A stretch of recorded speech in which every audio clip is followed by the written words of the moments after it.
श्रीपाद राजम शरणं प्रपद्ये. अध्याय 25. रुद्राक्ष महिमा. शिवाराधनेच्या पद्धती आणि त्यांचं फळ. धर्मगुप्तांना मी प्रश्न केला, महाराज, शिवाराधना कशी करावी? त्यातील विविध पद्धतींचा बोध करून माझ्यावर अनुग्रह करावा. श्री धर्मगुप्त म्हणाले, ओम नमः शिवाय या शिवपंचाक्षरी मंत्राचं जपानुष्ठान करून शिवाची आराधना करावी ही पहिली पद्धत. महान्यासाचं विधान ही दुसरी पद्धत आणि रुद्राभिषेकानं शिवार्चन करणं ही तिसरी पद्धत. पंचाक्षर मंत्रातील 5 अक्षर ही पंचमहाभूतांची प्रतीक आहेत. जीव हा पशुप्रमाणे ममता मोह आदींच्या बंधनात फसल्यामुळं त्याला पशु म्हटलंय. पशुबंधाचं विमोचन करणाराच पशुपतीनाथ आहे. शिवपंचाक्षरी मंत्राचे शास्त्रात पंचकोनी नक्षत्रासारखं वर्णन आढळतं. या पंचकोनी मंत्रात मोक्ष प्रदान करणारे मंत्र पहिल्या वर्गाचे, भोग भाग्यादी देणारे दुसऱ्या वर्गात समाविष्ट होतात. पंचोपचारात भूतत्वाचं चंदन, जलतत्वाचं नारळाचं पाणी, अग्नितत्वाचं दीपाराधन, वायू तत्वाचा सुगंधित धूप आणि आकाश तत्वाचं घंटानाद असे उपचार येतात. पंचाक्षरातील 5 अक्षर त्यांच्या त्यांच्या तत्वानुसार साधना करणाऱ्या साधकांना 5 रंगाच्या तत्वांचं दर्शन घडवतात. पांढरा शुभ्र मोत्यांसारखा पांढरा पादरस किंवा चांदीसारखा चकचकीत प्रकाश, प्रवाळासारखी अरुण कांती, पिवळ्या हळदीसारखी सोनेरी कांती, निळ्या वर्णात निळ्या आकाशासारखी विश्वव्यापी कांती आणि शुद्ध धवल कांती. भूमध्यात 5 रंगाची ज्योत प्रकाशित होणं यालाच ऋषीश्वरांनी संधोपासन असं नाव दिलंय. यंत्र, पंचतत्व साधना, योग साधन, आत्मसमर्पण हे सर्व प्रधान असे साधनांश आहेत. या पद्धतीने देहात्म बुद्धीचा नाश होतो. जीवांचा देहच देवालय आणि त्यात विराजमान असलेला आत्माच शिवात्मा असं तादात्म्य साधून मोक्ष प्राप्ती होते. ही स्थिती प्राप्त होण्यासाठी पंचाक्षरी जप, महान्यासपूर्वक शिवाराधना, रुद्राभिषेक हे सहकारी आणि कल्याणप्रद ठरतात. विष्णू सहस्रनाम स्तोत्र श्री विष्णूंना अत्यंत प्रिय आहे. गणेशाला मोदक अतिप्रिय आहेत. सूर्याला सूर्य नमस्कार प्रिय, चंद्राला अर्घ्य प्रिय, अग्नीला हवन प्रिय, त्याचप्रमाणे शिवाला अभिषेक प्रिय आहे. अभिषेकामुळे शिव संतुष्ट होतात. ब्रह्मकल्पातील प्रलयाच्या वेळी भविष्यातील सृष्टीसाठी सकल जातीचं बीज म्हणजे समस्त जीवराशी, वृक्ष, औषधी वनस्पती यांचं बीज एका पूर्ण कुंभात भरलं.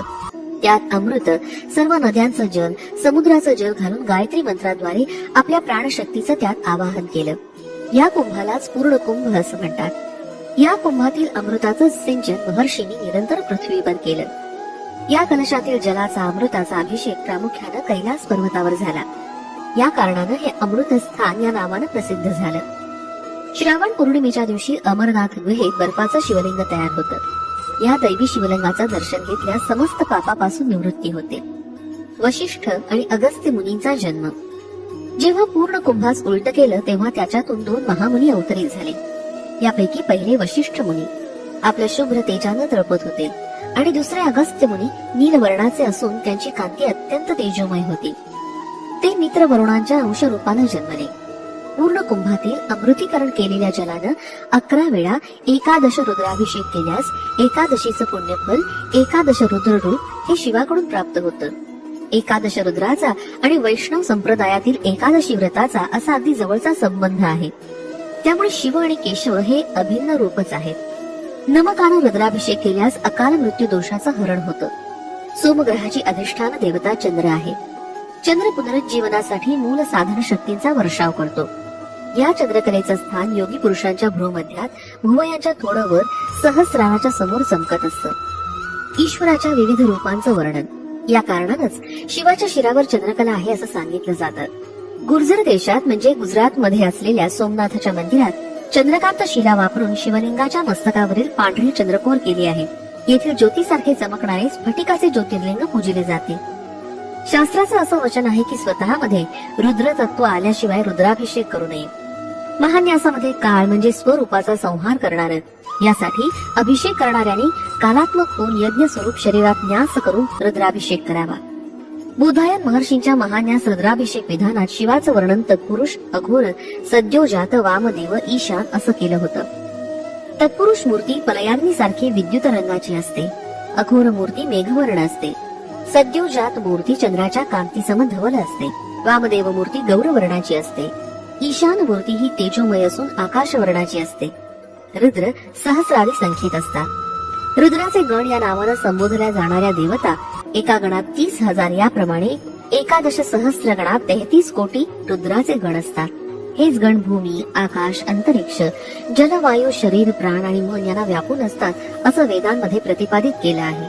श्रीपाद प्रभूंची अर्चना स्मरण करणाऱ्या भक्तांना 33 कोटी रुद्रांचा अनुग्रह. रुद्राक्षाचं वर्णन. या 33 कोटी रुद्रांचा अधिपती श्री गणपती देवता आहे. याच कारणानं आपल्यातील गणपती तत्वास योग मार्गाने दर्शवण्यासाठी श्रीपाद प्रभूंनी आपला अवतार गणेश चतुर्थीच्या या मंगल दिनी या भूमीवर घेतला. यासाठी श्रीपाद प्रभूंची अर्चना स्मरण करणाऱ्या साधकांना 33 कोटी रुद्रांचा अनुग्रह प्राप्त होतो. धर्मगुप्त पुढे म्हणाले, अरे बाबा शंकर भट्टा, शिवभक्तांनी रुद्राक्ष धारण करावा. तो अत्यंत लाभप्रद असतो. रुद्राक्षाच्या 4 जाती आहेत, त्या याप्रमाणे: ब्रह्मजात, क्षत्रिय जात, वैश्य जात आणि शूद्र जात. ब्रह्म जातीचं रुद्राक्ष पांढऱ्या रंगाचं असतं. हे रुद्राक्ष मिळणं अत्यंत कठीण असतं. क्षत्रिय जातीचं रुद्राक्ष लाल मधाच्या रंगाचं असतं. चिंचुक्याचा रंग असलेलं रुद्राक्ष वैश्य जातीचे असतात, तर काळ्या रंगाचं रुद्राक्ष शूद्र जातीचे असतात. सर्वसाधारणपणे पंचमुखापासून ते 16 मुख असलेले रुद्राक्ष मिळतात. एकमुखी रुद्राक्ष अत्यंत विरळ असतो. दुधात अथवा पाण्यात रुद्राक्ष घातला असता तो बुडतो. हलके रुद्राक्ष, कोवळे रुद्राक्ष धारण करणं निषिद्ध असतं. रुद्राक्षाला तांब्याच्या पळी खाली दाबून त्याच्या खाली तांब्याचं पंचपात्र पालथं ठेवावं. रुद्राक्ष चांगला खरा असल्यास तो प्रदक्षिणा घालण्याच्या दिशेनं फिरतो. काही रुद्राक्ष अप्रदक्षिणा म्हणजे उलट्या दिशेनं फिरतात. या रुद्राक्षांना द्रविड रुद्राक्ष म्हणतात. असे रुद्राक्ष गृहस्थानी वापरू नये. यांनी अनेक अनिष्ट प्रसंग उद्भवतात, संन्यास योग येतो. त्यामुळे असे रुद्राक्ष केवळ संन्यासी जनांनीच वापरावे. कालाग्नी रुद्राने असं सांगितलंय की पांढरे रुद्राक्ष ब्राह्मणांनीच वापरावे. क्षत्रियांनी लाल रंगाचे, वैश्यांनी फिका पिवळ्या रंगाचे आणि शूद्रांनी काळे रुद्राक्ष धारण करावे. हे रुद्राक्षच त्यांना अनुकूल असून त्यांच्या पापाचा नाश करून त्यांच्या मनोकामना पूर्ण करतात. एकमुखी रुद्राक्ष प्रत्यक्ष शिवस्वरूप असतो. द्विमुखी रुद्राक्ष अर्धनारी स्वरूप असतो. त्रिमुखी अग्नी स्वरूप, चतुर्मुखी रुद्राक्ष ब्रह्मस्वरूप, पंचमुखी कालाग्नी स्वरूप, षडमुखी रुद्राक्ष कार्तिकेयाचं स्वरूप असतो. सप्तमुखी मन्मथाचं स्वरूप, अष्टमुखी रुद्र भैरवाचं स्वरूप, नवमुखी कपिल मुनींचं स्वरूप असतो. हा रुद्राक्ष अत्यंत दुर्लभ असतो. या रुद्राक्षामध्ये विद्याशक्ती, ज्ञानशक्ती, क्रियाशक्ती, शांतशक्ती, वामशक्ती, ज्येष्ठाशक्ती, रौद्रशक्ती, अंगशक्ती, पश्यंती अशा 9 प्रकारच्या शक्ती असतात. या कारणानंच हे रुद्राक्ष धर्मदेवता स्वरूप आहे. दशमुखी रुद्राक्ष विष्णू स्वरूप, एकादशमुखी रुद्राक्ष साक्षात शिव स्वरूप, द्वादशीमुखी द्वादशादित्य स्वरूप असा रुद्राक्षांचा विविध देवतांशी संबंध आहे. श्रीपाद प्रभूंनी प्रकृती, प्रवृत्ती आणि निवृत्ती यांचा अधिपती गणपती याचं तत्व आपल्या चैतन्यमय स्वरूपात धारण केलेलं आहे. त्यामुळेच ते 33 कोटी देवतेचे दिव्य स्वरूप आहेत. एवढंच नव्हे तर या सृष्टीतील प्रत्येक हालचाल श्रीपाद प्रभूंच्या संकल्पानच होत असते.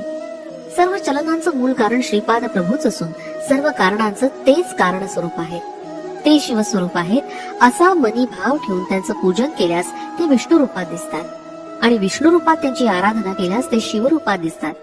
परंतु मनातील तर्कवितर्काचा मल काढून टाकून त्यांना अनन्य भावानं शरण गेल्यास ते यथार्थ रूपात दिसतात. श्री धर्मगुप्त पुढे म्हणाले, अरे शंकर भट्टा, मी सुद्धा तुझ्या बरोबर गुरुगड्डीस येऊन श्रीपाद प्रभूंचं दर्शन घेऊन माझा जन्म कृतार्थ करून घेईन. मी आणि धर्मगुप्त म्हणजे मी शंकर भट्ट आणि धर्मगुप्त आम्ही दोघं गुरुगड्डीस आलो आणि श्रीपाद प्रभूंचं दर्शन घेतलं. त्यांनी डोळे उघडून आमच्याकडे पाहिलं आणि थट्टेनं म्हणाले, काय उत्तम चर्चा चालली होती. श्रीपाद हे शिवरूप आहेत. मीच श्रीपाद आहे का? तसं नसेल तर श्रीपादच मी म्हणून आलोय काय? मी कोण आहे? धर्मगुप्ता, थोडं विवरण करून सांग ना. यावर धर्मगुप्त म्हणाले, मी पिठिकापुरमहून येत असताना श्री व्यंकटप्पय्या श्रेष्ठ यांनी मला सांगितलं होतं की श्रीपाद प्रभूंबरोबर कोणताही तर्कवितर्क करू नकोस, केवळ त्यांना संपूर्णपणे शरण जा. याप्रमाणे मी आपणास अनन्य भावानं शरण आलो आहे. आपल्या कोणत्याही प्रश्नास मी मौन धारण करीन. वेद सुद्धा श्रीपाद प्रभूंचं यथार्थ वर्णन करू न शकल्याने ते मौन झाले. तर धर्मगुप्तासारख्या सामान्य साधकाची काय परिस्थिती? धर्मगुप्ताचं वरील कथन ऐकून श्रीपाद प्रभू अत्यंत प्रसन्न झाले. त्यांनी दोघांना चरण स्पर्श करण्याची संमती दिली. आम्ही अति आनंदानं प्रभूंच्या चरणांना स्पर्श केला आणि काय आश्चर्य, आम्ही दोघं ध्यानावस्थेत गेलो. जेव्हा या अवस्थेत किती वेळ गेला याचं भानच नव्हतं. जेव्हा ध्यानावस्था उतरली त्यावेळी सायं संध्येची वेळ होत आली होती. श्रीपाद प्रभूंनी आम्हाला कृष्णा नदीचं पात्र ओलांडून पहिल्या तीरावर जाण्यास सांगितलं. त्याप्रमाणे आम्ही दोघं श्रीपाद प्रभूंच्या दिव्य लीलांचं स्मरण करीत करीत कृष्णेच्या पहिल्या तीरावर गेलो. पहिल्या तीरावरील नदीच्या मऊ मऊ वाळूत आम्ही पोहोडलो आणि केव्हा निद्रा देवीच्या कुशीत गेलो ते कळलंच नाही. प्रातःकाळी जागली ती अत्यंत मधुर कंठरवानं म्हणालेल्या योगीजनांच्या श्रीपाद श्रीवल्लभ दिगंबरा या नामस्मरणानं. श्रीपाद श्रीवल्लभांचा जय जयकार असो. फलश्रुती आर्थिक समस्या दूरी करेल.